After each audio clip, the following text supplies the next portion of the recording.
Right now on the National Weather Desk, road to recovery. The storms are long gone, but the cleanup is just beginning following weekend tornadoes in Tennessee. We'll share the emotional toll and take a closer look at the power of the storms. You'll also see how food waste is contributing to climate change.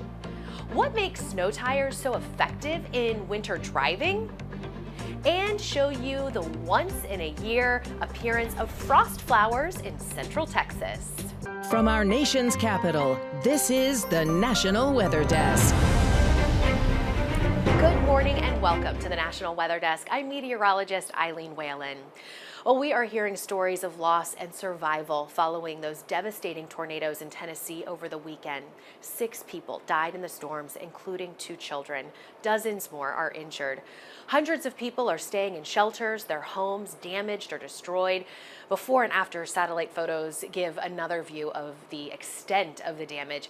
And check this out. Security cameras captured an explosion at a power substation triggered by a tornado. Kelly Avellino kicks off our team coverage in northern Tennessee, where more than 100 homes were destroyed. This is his crib. All of that's his crib mattress. This is the first time Sydney Moore is seeing what's left of her home since 150-mile-an-hour winds ripped it from the ground Saturday. She was inside her living room with her 4-month-old son, Lord, her 1-year-old son, Princeton, and their father. My boyfriend said it sounds like an airplane. When did you first hear the tornado warning siren? When me and Princeton were already in the air. Sydney clutching her 1-year-old as the trailer was violently thrown into the air. But newborn Lord was still in his bassinet, his father desperately reaching for him. He tried to grab him, but he couldn't. And the tip of the tornado sucked them both up. Lord was ejected from the home. The father hit by a tree. Sydney and her baby trapped under a collapsed wall. Princeton was on my chest, and whatever that was crushing me. Amazingly, Sydney found the strength to free herself and Princeton, but Lord was gone. And I just remember asking him, "Where's my baby?" And he said he didn't know. Miraculously, the couple found their baby alive. He found him laying in a tree, like somebody placed him in this tree. Like, I don't know how we survived. Right behind my office was the kitchen. Bishop Luther Hill Jr. took us through the property of Sabbath Day Church of God on East Campbell Road in Madison on Monday. This is the sanctuary. From that back wall there all the way up to this wall here. Demolished, with very little memorabilia left on the property. Hill explains usually on Saturday nights, this church is crowded. Probably have a dinner at the church after service is over with, and we'll fellowship. But he says, by the grace of God, last Saturday, everyone was out of here by 3:30 in the afternoon. But he feels for some of the neighbors close by that weren't so lucky. Blessed for one thing, but again, saddened because others lost their lives in the tornado. Fortunately, no one was in this church. But Kathy Cornwell lives 2 houses away from the church and was in her home Saturday night. Within 2 foot of me, a tree fell right there on top of the roof. I could hear glass shattering. Is what it sounded like hail hitting stuff. The electric substation in Madison took a full blow from an EF2 tornado Saturday, and from there the tornado headed north, paving a clear path of destruction on another substation in Hendersonville. It is a straight line from River Road to Wilson County. And so if we'd had just a 1/4 mile deviation in that path either way, we would not have had any of the substation damages. NES says it hasn't seen this kind of weather damage to its substations in over 50 years. A lot of it is debris that blew into the substation, and that is what caused the greatest amount of damage, particularly at Hendersonville. NES showed us video of a breaker explosion. All of this damage caused in a matter of minutes. Repair and cleanup will take weeks, even months in some places. Right now, what we're facing we've got a lot of broke poles. At last count, we were at 156 broken poles. 25 of those were transmission. Crews from Georgia, Kentucky, and Indiana have joined forces with NES. Katie Morgan is the chief meteorologist at our station in Nashville. She takes a closer look at the tornadoes the National Weather Service has already investigated and confirmed. We have 4 confirmed EF2 tornadoes, 1 confirmed EF3 tornado. That EF3 is the one in Clarksville. This is likely going to increase as we head into the next few days. Storm surveys will be going on for another few days, it looks like, here before things wrap up. So these aren't done just yet, but this is what we have so far. And you can see that we've got one that is connected between Todd and Logan County. That's the 150-mile-per-hour tornado. It was on the ground for 43 miles. And then we have another one that's connected here, Madison, Hendersonville, Gallatin, EF2 with winds up to 125 miles per hour. Springfield, EF2, White Bluff, EF2, and the Cumberland Furnace, EF2 tornado, for a total count of 5 so far. Damaging storms also left behind a wake of damage in parts of Alabama Saturday night into Sunday. The National Weather Service confirms 2 tornadoes touched down near Birmingham with winds as high as 110 miles per hour. One resident says all 3 of his vehicles were damaged and a tree smashed through his living room only a few feet away from him and his teen sons. Fortunately, everyone is fine. I mean, it's everything. I think it really does sort of from a what's important type of thing, you know, sort of bring a level of sobriety to that, right? That this is all just stuff and that your family being safe is the most important thing. I think it just sort of puts that front and center. This gentleman says around 20 trees came down on his street alone. In all, 16 homes were destroyed. Now to southern New England, where heavy rain and wind left behind a mess to clean up. 3 to 5 inches fell across parts of Connecticut, Massachusetts, and Rhode Island. As Allegra Zamora reports, some people in Providence woke up to a foot of water in their yards. Rain and wind wreaked havoc on morning commuters, creating ponding on the roads in Providence. A snapped telephone pole closed roads in Barrington. Waves in Narragansett crashed up against the seawall, and fishermen in New Bedford were off to a rocky start. While the storm didn't bring any snow or ice with it, the director of Coventry Public Works says his crews started preparing well in advance. Yeah, we began last Friday in preparing for making sure all of our pumps, chainsaws, our chippers are hooked up to our trucks for down trees. People on Sisson Road woke up to at least a foot of water in some of their yards after Waterman Pond came rushing through the culvert. They tell me it's been over 10 years since the last time it flooded. Public Works crews were out early clearing debris and getting the road safe for drivers. And we had the grader there grading the road and putting gravel down because it all washed to the bottom of the hill. So it's an ongoing situation that we have to deal with. McGee says when you have that much rain in such a short period of time, there are some things they just can't control. Most of the time it just takes time. Luckily, we don't have any frost in the ground, so the water will permeate into the ground. Well, a very cold morning in central Texas yesterday means frost flowers made their annual appearance. Meteorologist Chicago Windler went out looking for them and posted her discoveries on Facebook Live. This is a frostweed plant, and these are little ribbons of ice. Check that out. So what happens is, inside the stem of these frostweed plants, you still have all of the moisture from, the growing season, right? So the inside of the stem will freeze, and the moisture that is still inside will basically seep through the cracks in the stem and create these ribbons of ice that we call frost flowers. They are absolutely incredible. And just to give you an idea, if you've ever had that ribbon candy around Christmas time, that's what this reminds me of, these little strings. And what's happening is the moisture is basically just seeping through the cracks in the stem. Here's another one to give you a better example. So here's the stem, and it's basically like, if you can imagine celery, kind of the stalk. So the stalk of the frostweed plant has these little cracks in it, and that's what this ice will basically seep through. So the moisture freezes, then it seeps through all of the stems and creates this amazing, beautiful, ribbon-like glory. And the cool thing about it is, it happens every year, but it only happens once per plant. And coming up on the National Weather Desk, we'll help you understand the physics of how snow tires help you stay safe on snowy roads. Plus, the connection between food waste and climate and the role you can play to help reduce the problem.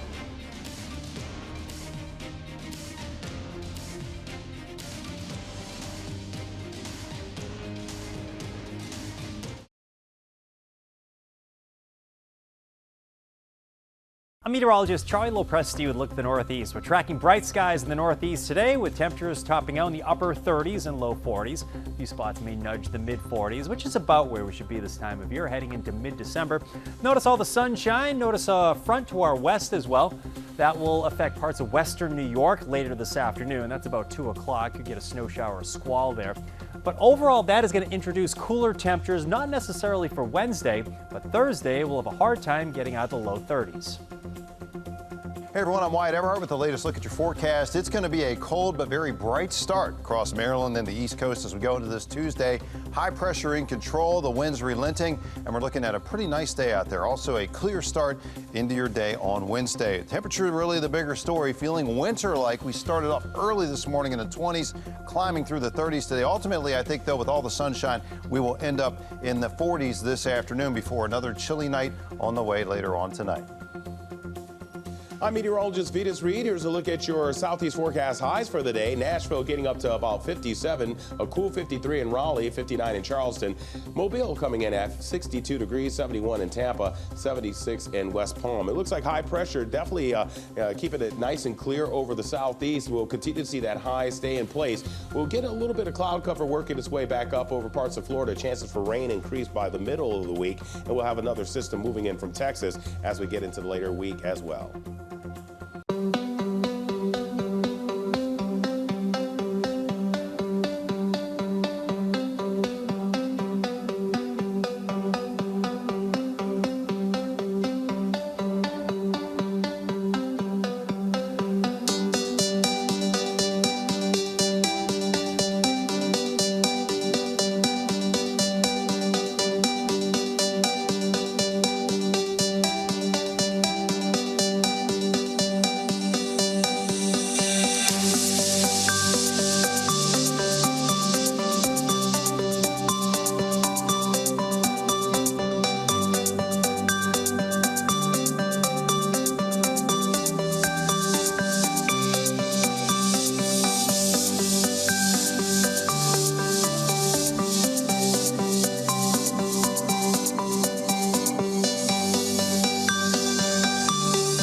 You are watching the National Weather Desk. When food is wasted, it can wind up in landfills and emit methane, contributing to climate change. It's a big problem, especially here in the United States. Now, if food waste was a country, it would be the third largest emitter of greenhouse gases. Emily Gracie recently spoke to an expert to better understand the different ways food is wasted, and there's a lot more to it than just tossing out your leftovers. Here in the U.S., we've done some research that suggests that just at the consumer level, so just in our households, the things that we purchase directly, the average American wastes about 1 pound of food per person per day. We do see different things globally than we see in the United States. So in high-income countries, the majority of food waste happens at the consumer level. But in low and middle income countries, the majority of food is actually lost. Have you looked at all at history of food waste and how it's changed, say, over the past 100 to 200 years? I mean, we know our society has changed rapidly, especially in the United States over the last 100, 150 years. And we live in a society of, abundance for most people in the United States. We have access to food in far more places than we ever used to. It's constantly around us. And one of the things that I also think is unique about the American experience with food waste is that often we have really large portions. I think that directly relates to some of the challenges we see. Can you offer any tips to households, simple and affordable ways to reduce food waste? What we're seeing happen a lot at some grocery stores is actually piloting reductions, like making food more affordable. That is sort of towards the end of its shelf life. Things that might not look so great, might have like a bit of a bruise or like have a weird thing coming off of it in the production process, but is perfectly edible. A lot of that is being discounted by grocery stores now. So I tell people to look for those. I think for many of us, the basics of this are simple, like planning your meals and trying not to buy more than you intend to, but that all gets messy. Life is busy and you run to the grocery store and you buy a bunch of stuff and you throw it in your fridge and you forget about it. Definitely, I recommend taking a look at some of the apps because I think that's the huge transition we've seen in the last 5 years to help people in this space. Well, to hear more from Dr. Niles, as well as a climate expert on food waste, check out this week's episode of our podcast, Off the Radar. You'll hear what certain states are doing to reduce this climate impact and what you can do at home. Find Off the Radar anywhere you listen to podcasts. Well, Syracuse, New York is one of the snowiest cities in the country. So when folks there talk about getting around in snow, we should listen to them. This morning, Nicole LaFiandra has information on the value of snow tires on your car. Snow tires, despite their similar look to a regular tire, couldn't be more different physically. The biggest difference is the squishiness. Think about this as your tire driving along the ground. It's getting pushed by the weight of the car, and it's molding itself over the little bumps on the road or on gravel or on snow or on ice. And a softer rubber is able to fill in those gaps better, and that gives you more grip. And so the thing about winter tires is that they are designed to stay soft at these very cold temperatures. Let's demonstrate this with 2 rubber balls. On the right, the squishy snow tire, and on the left, a regular tire's rubber. That squishiness is what makes it bounce, while the other one drops like a marble. The other primary difference is the redirection of the water or slush through the grooves of the tire. And so when you press on snow or ice, you do get a little bit of melting, and those treads help to divert that water away. That water is going to lower the friction, and your tire is going to start to slip. The drive behind this wheel is important too. If you were to begin a skid or spin on slippery roads, there's a scientific reason to respond a certain way. If you find yourself in a tailspin, Dr. Paulson says don't slam on the brakes. Steer into the turn, take your foot off the gas, and apply a slight brake. That's inertia. Objects in motion tend to stay in motion. If you start to spin, and again, you've lost friction with the road, objects in motion tend to stay in motion. You're going to keep spinning. Well, it's the season of giving in more ways than one. Volunteers are giving their all to make cities like Austin, Texas greener, one sapling at a time. Chicago Windler explains. Ready, set, plant. This is the perfect time of year to plant trees in Central Texas, and the reason has everything to do with the weather. Too high, never die. Too low, never grow. Tree Folks is bringing trees and people together for one common goal. We've planted over 100 trees so far. We're asked a lot, how many trees do we need to plant? And my answer is always, we need to plant all the trees. Tree Folks Executive Director Andrew Smiley says about 30% of Austin's tree canopy was affected by last winter's ice storm. Everything we can do to replant, to plant more trees, and to plant a greater diversity all increases the chance that we will sustain our tree canopy. This is a dibble. Conditions are ripe for giving trees their best bet at surviving and thriving. The ground is cooler, the air temperatures are cooler. It gives the trees a chance to really get acclimated in the soil before they have to deal with the heat and the drought that we know is coming this summer. But with the impending cold and possible freezing temps, it might seem counterintuitive to plant now. We definitely anticipate freezes every year, whether it's going to be a massive weather event like we've had the last couple of years or just light freeze. The keys? Planting native trees that are proven in Central Texas and planting dozens of different species. Little red buds that do well here. We're also planting some Yopon holly. While some saplings are leafing out, others are dormant. The freeze doesn't impact their growth. The trees are just kind of asleep, and they'll wake up in the spring ready to go. Julia Ortiz and her co-workers spent their Saturday morning at Copperfield Nature Trail. It's been a great workout, which I love. Yeah. The saplings she and the other volunteers planted will become full-grown trees in about 10 years. The hope is that the native trees will choke out invasive species, with even bigger benefits from providing shade and improving water quality to reducing erosion and lowering temperatures. To take some of the greenhouse gases out of the air, which really helps prevent the impacts of climate change. 1,400 trees, 20 varieties, and 80 volunteers like Julia, giving back and paying it forward. For our future families, our future generation, to just help sustain our planet. In Austin, I'm Chicago Windler for the National Weather Desk.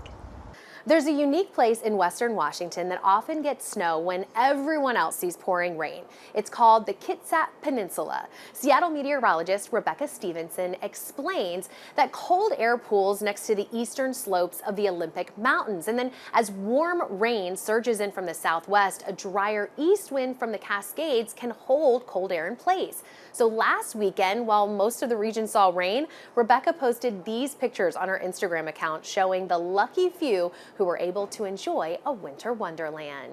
And we'd love to share your weather content on the air. You can find us on all your favorite social media platforms. Just search at NatWX or the National Weather Desk. And as we head to break, let's fly over a spectacular Christmas light display near Reading, Pennsylvania.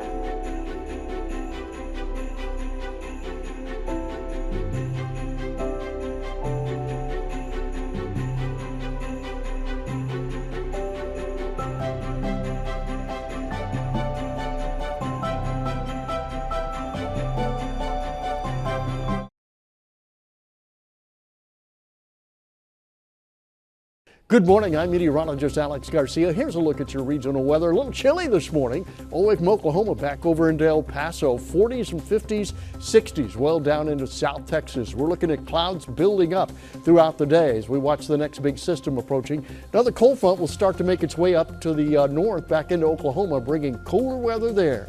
Otherwise, things warm up to near normal. I'm meteorologist Alex Garcia. That's a look at your regional weather. Hi, everybody. It is Tuesday morning, and I'm meteorologist Shannon O'Donnell. Out west, beginning to feel a lot more like the holidays here over the Intermountain section because it's getting cool. 34 today will be the chilly high out of Jackson Hole. We're dropping into the 60s today around Sin City and 72 in the Valley of the Sun there in Phoenix. Pretty quiet, though, weather-wise. Big area of high pressure ruling things over the Four Corners region. Eventually, a storm catches up with Seattle later this week. And that's the scene from here.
You are watching the National Weather Desk. In some parts of the country, sunset time won't change over the next week, even though the sunrises are later. Rhode Island meteorologist Anthony Macare posted this explanation on Instagram over the weekend. The sunrises are continuing to get later from now all the way through the first day of winter, which is 11 days away, December 21st. And yet our sunset at 4:15 today, well, it's been the same since December 4th, and it will be the same all the way through the 13th. Daylight today is 9 hours and 13 minutes. However, the length of the day continues to shorten. Over this stretch from the 4th through the 13th, our sunrises continue to get later from 6:56 all the way through 7:04. That's not even the latest sunrise. So as mentioned, the reason why we get our earliest sunsets before the official start of winter has to do with the Earth's 23-degree tilt on its axis, and of course, our path around the sun. But the reason why the length of day continues to still get shorter right up through December 21st is because sunrises are still later and later day by day. In fact, the latest sunrise is after the first day of winter, and it continues from December 30th through January 13th, and that is at 7:13 a.m.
Well, thanks so much for joining us. I'm meteorologist Eileen Whalen. Make it a great Tuesday, and we'll see you back here tomorrow morning.